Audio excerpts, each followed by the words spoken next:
Ngunyain ko pa para sa'yo na. Dito sa kulungan, merong bulukan. Ay, hindi dyan. Ito yung bulungan, doon po natin ilalagay. Ito sa plato.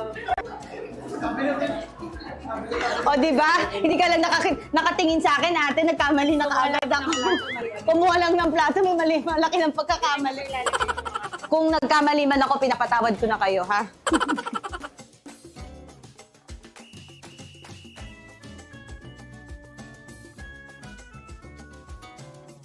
Family, yung healthy. Mix po ay headache po at kay Ma'am Alex po. Headache? Opo. Ba't sumakit kaya ang ulo? Masakit po ang ulo ko. Bakit Tapos sumakit po ang tuhod ko. Sex bomb, sex bomb. Pwede Bigyan yan. mo nila ang ng gamot. Ay, may gamot din. Libre din po yan. Yes, opo. Ay, galing. Libre po ang gamot dito. Mamaya bibibihan natin ha. Baka naman mataas ang